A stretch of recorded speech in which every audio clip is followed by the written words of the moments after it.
하겠습니다. 요한복음 11장 7절부터 27절까지 말씀입니다. 예수께서 와서 보시니 나사로가 무덤에 있은지 이미 나으리라.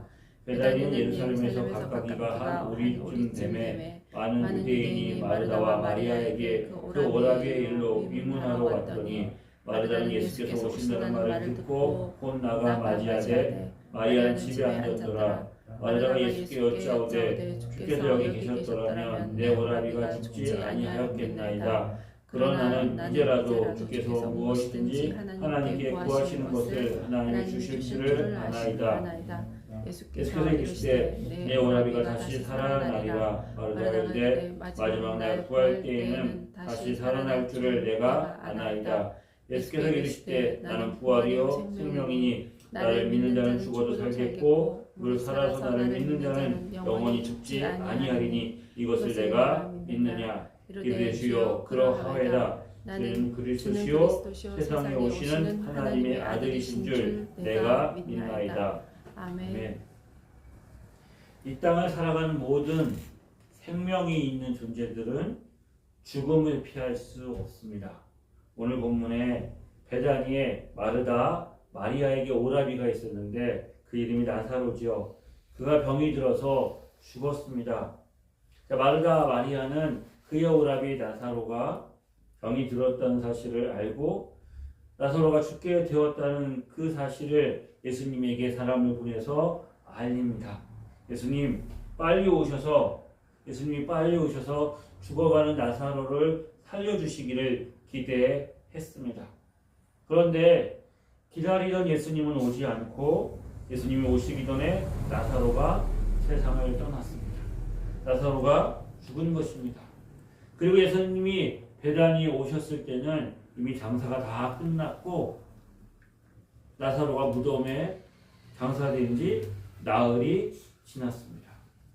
마르다가 예수님에게 이렇게 말합니다. 21절에 보면 주님이 여기 계셨더라면 내 오라비가 죽지 않았을 것입니다. 내 오라비가 죽지 아니하였겠나이다. 그러나 나는 이제라도 주께서 무엇이든지 하나님께 구하시는 것을 하나님이 주실 줄 아나이다. 예수님이 여기 계셨으면 내 오라비가 안 죽었을 텐데 예수님을 원망하는 듯 보입니다.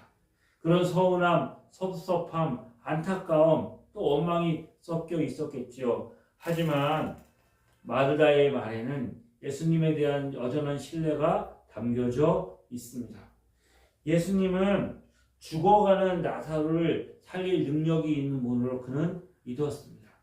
주님이 여기 계셨으면 우리 오라비 죽지 않았을 텐데, 그리고 나사로가 죽어서 무덤에 장사되어 있지만 이제라도 주님께서는 무엇이든지 구하는 것을 하나님이 주실 것을 내가 압니다.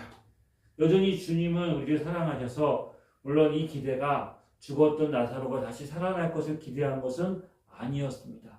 하지만 여전히 예수님은 우리를 사랑하시고 우리를 위해서 하나님께 무엇이든지 구해서 주실 수 있는 분, 여전히 예수님에 대해서 신뢰하는 그 마음을 가지고 있습니다. 오라비 나사로가 죽은 슬픔이 너무나 크지만 여전히 주님에 대한 사랑과 신뢰를 가지고 있습니다. 주님이 여기 계셨더라면 우리가 그런 고백들을 하죠. 주님이 나와 함께 하시며, 주님이 우리 자녀들의 삶에 함께 하시며, 주님이 거기 계시면, 주님이 내 삶의 현장에 계셨더라면. 그런데 우리 예수님이 뭐라고 말씀하셨습니까? 예수님이 이 땅에 오실 때 임마누엘로 오셨습니다. 하나님이 우리와 함께 하십니다. 예수님이 부활승천하셨을 때에도 내가 세상 끝날까지 너희와 항상 함께 있겠다. 그 약속을 우리에게 주셨습니다. 주님이 우리와 항상 함께 있겠다는 약속을 우리가 받고 있는 것이죠. 우리는 주님이 우리와 함께 하신다는 사실을 믿고 알고 있습니다. 주님이 우리와 함께 하시고 주님을 떠나거나 우리를 버리지 않는다는 사실을 믿을 때 우리가 기대하는 게 무엇일까요? 주님이 여기 계셨더라면 우리 오라비가 죽지 않았을 텐데, 죽을 우리 오라비가 주님 계시면 죽지 않은 것, 그런 어떤 일들이 일어나는 것, 내 마음에 소원하고 원하고 바라는 것이 주님이 계시면 내 삶에 일어나는 것, 우리가 다 기대하고 바라보고 소망하는 거죠. 그런데 예수님이 우리와 함께 하시면 우리가 죽지 않습니까? 예수님이 함께 하시면 우리가 죽지 않을까요? 오늘 하루를 시작하면서 우리 마음속에 품는 생각이 있습니다. 그게 뭐예요? 오늘도 무사히입니다. 하루를 시작하면서 오늘도 무사히. 하루를 이제 마치고 집에 돌아와서 잠자리를 이제 들면서 우리가 가지고 있는 마음, 감사하는 마음, 오늘 하루도 무사히 보냈다는 것에 감사하지요. 험한 세상, 어떤 사건이나 사고도 없이 하루를 무사히 보내는 것은 어떻게 보면 기적 같은 일입니다. 이런 이야기를 들었어요. 아침에 안녕하고 인사 나갔던 가족이 저녁에 안녕하고 돌아오는 것이 우리에게 얼마나 큰 기적인가. 나사로와 그의 누이들이 매일의 삶에 바랬던 소망도 그런 삶이었을 것입니다. 오늘도 무사히. 오늘 내 삶이 무사히 보내기 위해서 우리가 원하는 것, 주님 나와 함께 하셔서 무엇이든지 내가 원하는 것을 주님이 들어주실 것, 마르다가 주님에게 가졌던 그 믿음 고백처럼 우리도 우리의 삶이 안전하고 무사히 보내기 위해서 더 나아가서 오늘의 삶보다 더 낫고 풍요롭고 행복하고 부유한 삶을 기대하면서 우리가 소망하는 것, 주님께서 무엇이든지 구하는 것 하나님이 들어주실 거야. 이런 소망을 가지고 주님을 바라보죠. 마르다가 예수님을 향해서 그런 마음을 갖고 있듯이 꼭 예수 믿지 않는 사람이라고 할지라도 이 세상에 살아가는 모든 사람들이 누구나 다 그런 삶을 바라고 소망할 것입니다. 그래서 우리에게 이 땅에는 많은 종교들이 그것을 약속하고 있지. 많은 우상들 또는 종교들이 그 사람들에게 위안과 소망과 평안을 주는 게 뭐예요? 오늘도 무사히 내일의 위험과 위기와 어떤 어려움에서 안전하고 편안하게 지켜줄까? 그러기 위해서 어떤 믿음의 존재가 필요한 거죠. 마르다에게도 예수님은 그런 존재였는지 모르겠습니다. 하지만 예수님은 이 나사로의 사건을 통해서 예수님이 이 땅에 오신 목적이 그 정도의 이 땅의 수많은 종교들과 철학과 여러 가지 많은 어떤 그 미래에 대한 이야기들이 주는 그 메시지가 주는 위로와 평안과 그런 기대를 넘어서는 어떤 그 삶을 넘어서는 것들을 주님께서 우리에게 주시고 그래서 우리에게 요구하고 계시는 것이죠. 예수님은 사기가 사랑하는 자 배단이 나사로가 병들어 죽어간다는 이야기를 들으셨습니다. 그리고 이렇게 말씀하셨어요. 요한복음 11장 4절에 보면 예수께서 들으시고 이르시되 이 병은 죽을 병이 아니라 하나님의 영광을 위함이요 하나님의 아들이 이로 말미암아 영광을 받게 하려 함이라 하시더라. 그리고 그곳에 이틀 더 머무신 후에 베다니로 오십니다. 예수님은 분명히 이 병은 죽을 병이 아니야 라고 말씀하셨는데 와봤더니 나사로가 죽었습니다. 이미 죽은 지 나흘이나 되었습니다. 그래서 예수님이 이 병은 죽을 병이 아니야 라고 말하고 이틀 유하고 그 거리가 얼마 됐는지 모르지만 그 말씀을 하셨을 때 이미 나사로가 죽었을 때였을 것으로 생각할 수 있는 것이죠. 예수님은 나사로와 그의 누이들에게 죽음이라는 실존적인 고통을 경험하게 하십니다.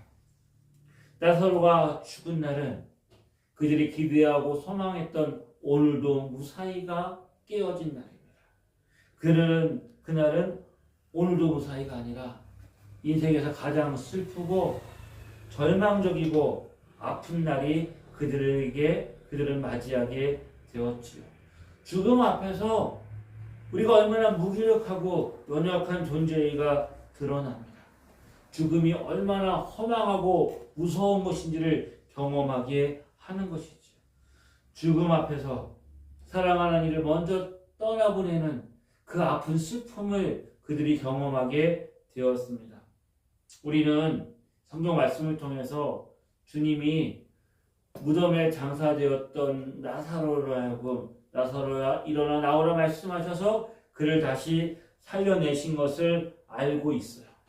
예수님이 어차피 살릴 거라면 번거롭게 죽고 슬픔을 경험하고 장사 지내고 절망하고 그런 아픔을 경험하지 않고 미리 오셔서 아니면 백부장의 하인을 고쳐준 것처럼 말씀으로도 고칠 수 있으셨는데 왜 이 죽음 앞에서 그들이 슬픔과 절망과 무기력을 경험하게 하셨을까?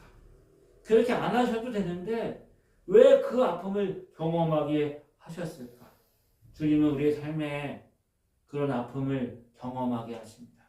죽음과 같은 고통을, 죽음과 같은 외로움을, 죽음과 같은 절망 가운데 우리를 놓아주실 때가 있는 것이죠.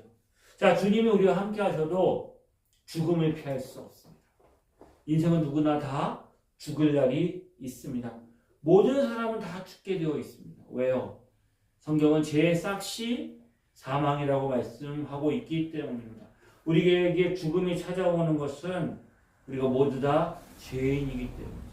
모든 사람이 죄를 범하였음에 하나님의 영광에 이르지 못하는 한 사람도 예외가 없습니다. 모든 사람은 죽음이라는 것을 맞이할 날이 분명히 있는 거예요. 그런데 어리석게도 많은 사람들은 그날이 오지 않을 것처럼 살아갑니다. 그날이 나에게 있지 않을 것처럼 오늘 하루를 위해서 살아가고 있는 것이죠. 이 땅에서 영원히 살 것처럼 기대하며 미래를 우리가 생각하지 않고 영혼을 생각하지 않고 살아가요.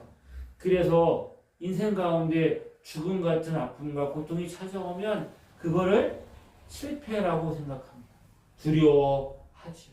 마치 우리에게 일어날 일이 아닌 것처럼 생각하는 거예요. 그렇게 이 세상에 있는 것들이 전부인 것처럼 살아가는 사람은 그 마음속에 일어나는 탐심을 버리지 못합니다. 가졌는데, 다 누렸는데, 그 마지막 탐심. 그래서 그 탐심의 끝을 뭐라고 불러요? 노욕이라고 부르죠. 나이가 들어서 누릴 거 다 누리고 얻을 거 다 얻고 이제 마지막 생에 이제 얼마 안 남았는데 인생을 마무리하고 인생을 잘 정리하고 그리고 자신의 삶이 어떻게 될지를 돌아봐야 되는 그 순간에도 마지막 탐심을 버리지 못하고 인생에 추태롭게 노욕을 부리다가 망가지는 사람들을 우리는 얼마든지 볼 수 있습니다. 누가복음 12장에 보면 한 사람이 예수님을 찾아옵니다. 그 예수님에게 원한 것은 예수님이 내 형한테 명해서 유산을 나와 나누게 해달라고 요구하죠. 그때 예수님이 이렇게 말씀하십니다. 그들에게 이르시되 삼가 모든 탐심을 물리치라. 사람의 생명이 그 소유에 넉넉한 데 있지 아니하리라. 마음의 탐심을 물리쳐라. 사람의 생명이, 근데 우리는 어떻게 생각해요? 사람의 생명이 소유에 넉넉한 데 있다고 생각하고 인생을 살아가지요. 그 죽음이란 날이 오지 않을 것처럼. 그렇게 말씀하시면서 한 부자의 비유를 드세요. 한 부자가 그 밭의 소출이 풍성함에 심중에 생각하여 이르기를 내가 곡식 쌓아둘 곳이 없으니 어찌할꼬 또 이르되 내가 이렇게 하리라 내 곡간을 헐고 더 크게 짓고 내 모든 곡식과 물건을 거기에 쌓아두리라. 또 내가 내 영혼에게 이르되 내 영혼아 여루에 쓸 물건을 많이 쌓아두었으니 평안히 쉬고 먹고 마시고 즐거워하자 이르되.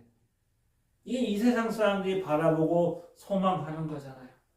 내 곡간에 곡식을 쌓아두고 여러 동안 먹고 마실 것 재산을 가지고 있어서 이제는 내가 그것을 가지고 먹고 마시고 평안히 쉬고 즐거워하는 삶을 살아가는 것이 이 땅을 살아가는 사람들의 바라고 소망하는 거잖아요. 그런데 하나님이 이르시되 어리석은 자여 오늘 밤에 내 영혼을 도로 찾으리니 그러면 내 준비한 것이 누구의 것이 되겠느냐 하셨으니 자기를 위하여 재물을 쌓아두고 하나님께 대하여 보유하지 못한 자가 이와 같으니라. 아무리 쌓아두고 아무리 가지고 있고 아무리 많은 것들을 얻었어도 그 밤에 하나님이 그 영혼을 찾아가시면 내가 쌓아두고 자랑한 것이 누구의 것이 되겠느냐.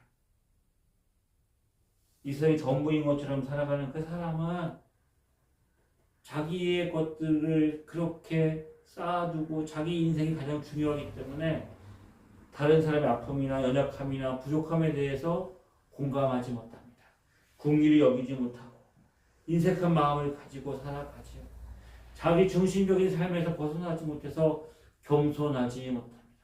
다 남 탓하고 다른 사람에게 잘못을 돌리고 자기는 아무 잘못도 없고 자기가 정말 모든 것을 다 할 수 있는 것처럼 그렇게 생각하며 살아가게 되지요.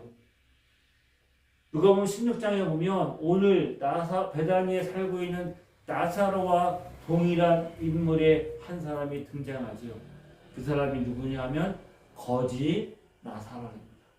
거지 나사로, 한 부자가 있습니다. 자색 옷과 고운 베옷을 입고 날마다 호화롭게 즐기고 그렇게 살아갑니다. 그런데 나사로 이름하는 한 거지가 있는데 헌재투성이고 삼천투성이에요. 그 집 대문 앞에 버려진 채 있습니다. 그래서 그가 뭘 먹고 살아요? 그 부자의 상에서 떨어지는 것을 먹고 살아요. 개들이 와서 그의 헌재를 핥지만 그가 너무나 지치고 너무나 못 먹어서 그런지 그것도 물리치지 못하는 거예요. 그런데 나사로가 죽었습니다. 그리고 그 부자도 죽었어요. 그 부자의 이름이 기록되어 있지 않아요. 나사로는 죽어서 아브라함의 품에 있고, 그리고 그 부자는 어떻게 해요? 지옥에서 고통당하고 있는 거예요. 그래서 예수님의 비유에 그 부자가 나사로의 품에서 안식하고 누리고 있는 그 거지 나사로를 보면서 아브라함이요, 그 나사로를 내게 보내서 이 내가 목이 타오르고 있는데 그 물 한 모금 적시게 해달라고 그렇게 요구하지요. 내가 이 불꽃 가운데서 괴로워하나이다. 아브라함이 이르되 너는 살아있을 때 좋은 것을 바랐고 나사로는 고난을 받았으니 이것을 기억하라. 이제 그는 여기서 위로받고 너는 괴로움을 받느니라. 이 비유가 좀 극단적으로 보이지만 이 비유의 요지가 무엇입니까? 너는 이 땅에서 살아있을 때 좋은 거 받았고 거지 나사로는 고난을 받았다. 그래서 너는 그곳에서 괴로움을 받지만 이는 이곳에서 위로를 받는다.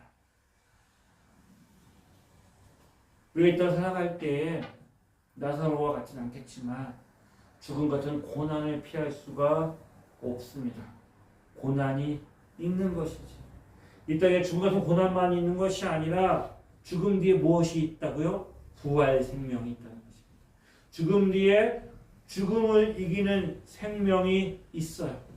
예수님이 마르다에게 이렇게 말씀하시죠. 내 오라비가 다시 살아나리라. 마르다가 이렇게 대답을 합니다. 마지막 날 부활 때에 다시 살아날 줄을 내가 압니다. 부활에 대한 소망을 가지고 있었어요.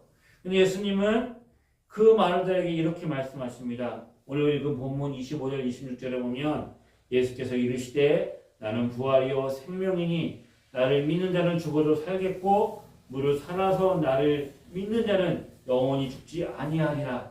이것을 내가 믿느냐?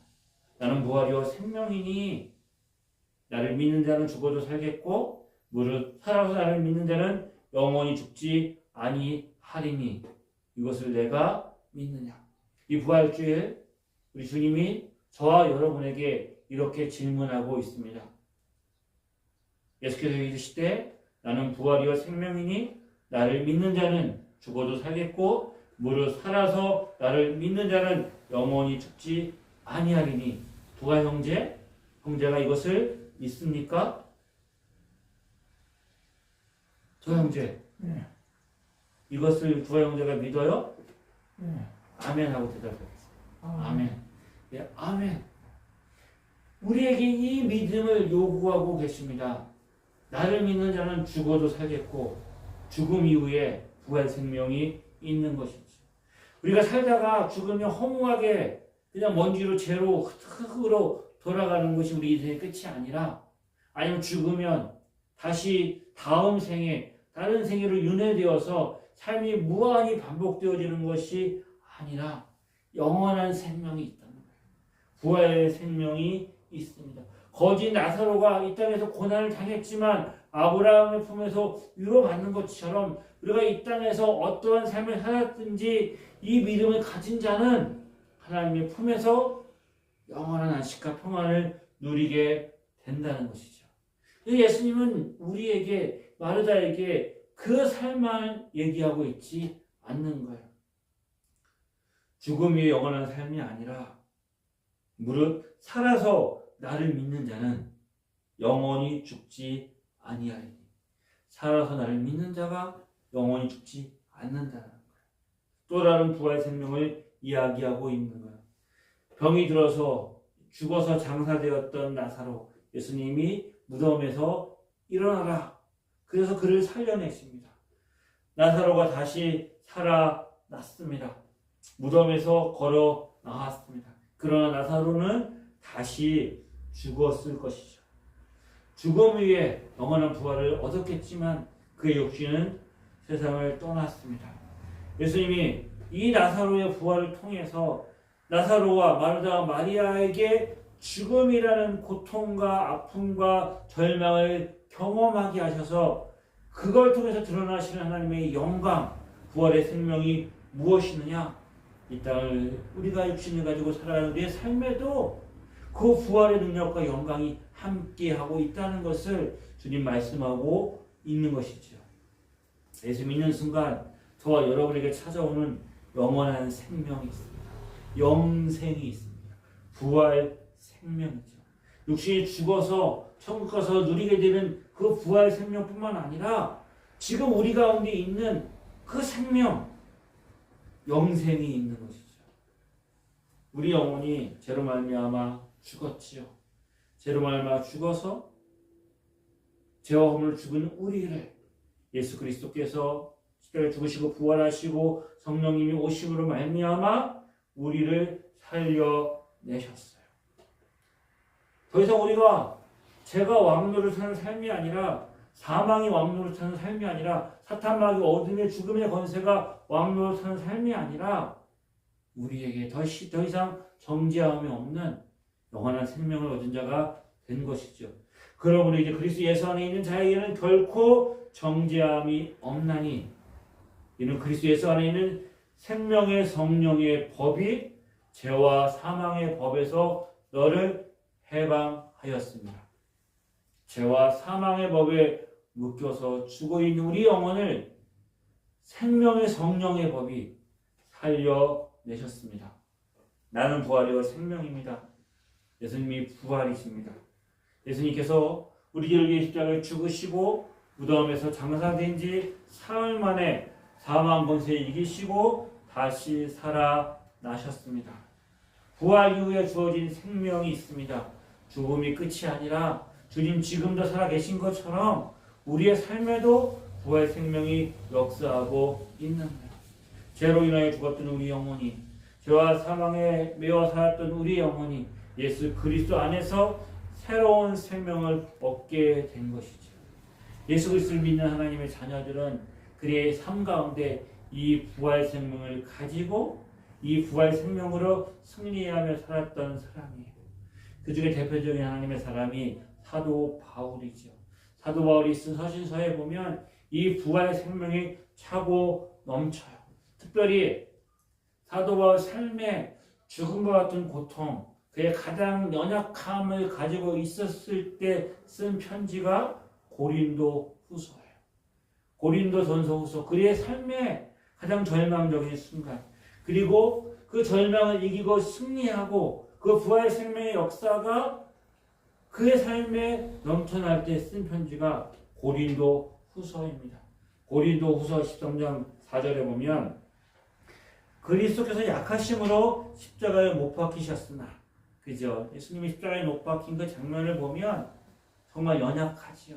채찍질 맞고 가시관을 쓰고 골고다 언덕길을 십자가를 지고 올라갈 수 없을 만큼 쓰러지시는 그 연약함으로 십자가에 못 박히셨으나 하나님의 능력으로 살아 계시니 그가 죽음과 사망 원세를 이기시고 부활하셨어요.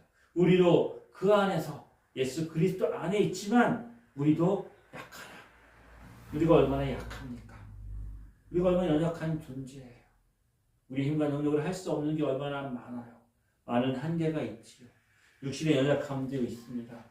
우리 안에 질병도 있고 우리 삶에 많은 한계들이 있어요. 그 안에서 약하나 너희에게 대하여 하나님의 능력으로 그와 함께 살리라. 이 하나님의 능력이 부활 생명의 능력이죠. 아멘. 약하심으로 십자가에 못 박혀 죽으신 예수님이 하나님의 능력으로 살아나셨고 지금도 살아 계세요. 그래서 사도 바울은 더 이상 십자가, 내 삶의 고난과 고통과 슬픔과 죽음 같은 것들에 매여서 거기에 종로를 타고 그 어두움 가운데 살아가지 않고 하나님의 능력으로 살아가겠다고 말하고 있는 거예요. 부활 생명이 역사하니까 더 이상 내 삶에는 죽음과 같은 고난도 슬픔도 아픔도 눈물도 없다라고 말하지 않아요. 여전히 그의 삶에 그런 아픔이 있고 눈물이 있고 고통이 있어요. 가지 많은 나무에 바람 잘 나겠듯이 자녀들에 대한 염려와 걱정은 늘 우리를 끊이지 않죠. 사도 바울에게는 자식은 없었지만 그가 세웠던 여러 가지 많은 연약한 기회를 놓고 보면서 그가 그의 마음속에 마지막 그 십자가의 고통을 가지고 그가 그렇게 아파하는 그의 한계의 연약함 속에서 그가 살아가고 있지요. 그러나 우리가 그렇게 연약하지만 그 약함 속에서 살아가지만 우리가 이렇게 살다가 장차 죽어서 천국 가서 그 능력 가운데 우리가 살 것을 소망하는 것이 아니라 나의 삶 가운데 지금 부활의 역사가 있다는 거예요. 십자가의 죽음이 없으면 부활도 없지요. 우리 안에 낙심이 없으면 확심도 없는 거예요.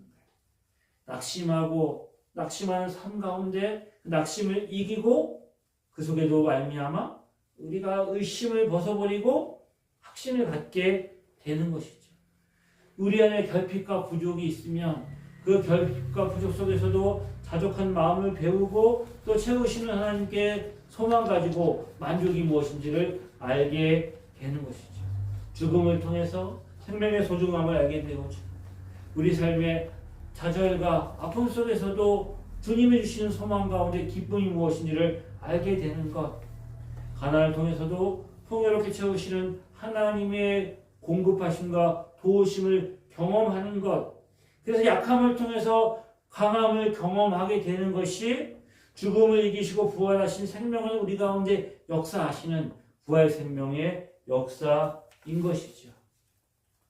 우리 예수를 믿는다고 해서 부활하신 주님이 우리와 함께 있다고 해서 우리 인생의 고통과 슬픔과 아픔과 연약함이 없는 삶은 아니지만 그것에 짓눌려서 그 무게에 짓눌려서 그렇게 그냥 살아가는 삶이 아니라 주님께서 우리 약함에 그 능력으로 강하게 하시는 놀라운 하나님의 역사를 우리 삶 가운데 경험하고 바울이 그 부활 생명을 경험한 것처럼 우리도 이 땅을 살아가면서 그 부활 생명을 누리고 경험하며 승리하며 살아가게 되기를 소망하고 있는 것이죠. 아멘. 우리가 사방으로 우겨쌈을 당하여도 쌓이지 아니하고 답답한 일을 당하여도 낙심하지 아니하고 박해를 받아도 버림받지 아니하며 거꾸로 들임을 당하여도 망하지 아니하고 우리가 항상 예수의 죽음을 몸에 짊어짐은 예수의 생명이 또한 우리 몸에 나타나게 하려 함이라. 우리의 살아있는 자가 항상 예수를 위하여 죽음에 넘겨짐은 예수의 생명이 또한 우리 죽을 육체에 나타나게 하려 함이라. 그런즉 사망은 우리 안에서 역사하고 생명은 너희 안에서 역사하느니라. 우리가 연약한 가운데 살아가지만, 우리가 말할 수 없는 슬픔과 고통과 절망 속에 살아가지만, 마르다가 마리아가 사랑하는 오라비 나사로가 세상을 떠난 그 절망 가운데 살아가는 것처럼 우리의 삶 가운데 그런 연약함이 오지만 그 속에서 부활하신 생명으로 역사하시는 하나님의 능력이 우리와 함께하고 있음을 이 사건을 통해서 예수님이 보여주고 있는 것이죠. 늘 약하지만 부활하신 하나님의 부활의 능력, 예수 그리스도 안에서 역사하시는 그 부활의 능력으로 이 땅에 소망을 가지고 평안함과 위로와 기쁨과 그 하나님 주신 은혜와 복을 누리고 부활의 영광 가운데 살아가는 복된 삶, 저와 여러분이 있기를 주의 이름으로 축복합니다. 기도하겠습니다. 참 소망 되신 주님을 찬양합니다. 우리에게 사망에서 이기시고 승리하신 부활의 영광이 우리 삶의 실제가 되게 하여 주옵소서. 아멘. 내가 연약하지만 강한 하나님의 능력의 손이 너와 함께하고 있음을 믿음의 눈으로 보게 하여 주옵소서.